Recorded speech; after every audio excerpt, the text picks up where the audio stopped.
Hi guys, writing for week one, we'll be working on our matrix or grid that we started last term.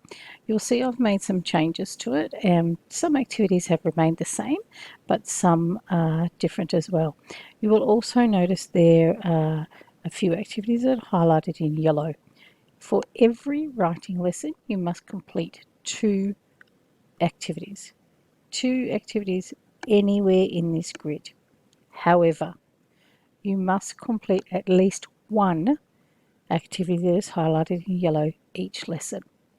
Okay, so today, for example, you might decide, hey, I'm going to write a conversation between a fairy tale and Mrs. B. Okay, so that would be your one yellow activity, and you might decide that you want to do this activity, which is which is sadder, the worm or the bubble, and write me a paragraph about which one is sadder.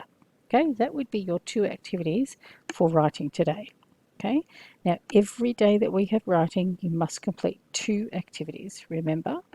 Okay, so two activities, and one activity must be a yellow activity, and one is an activity of your choice. So another day I might decide I'm going to write a poem titled A World Without Music.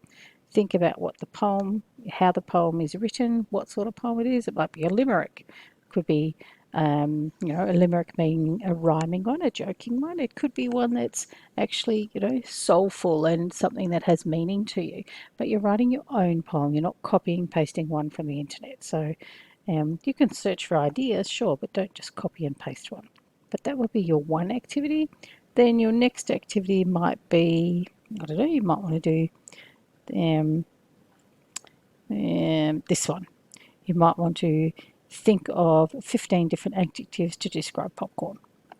Okay, and then it says create a poem again using the adjectives. So, that's two lots of poems. All right, that would be two activities. So, as it says here, choose two different activities to complete each writing session. You must complete at least one yellow highlighted square each session. So, by the end of this week, theoretically, you should have completed at least 6 activities, I think it is. Hang on, depends when we have writing. Yep. Okay, so any questions, but that is the grid that we will be using throughout the whole of this week.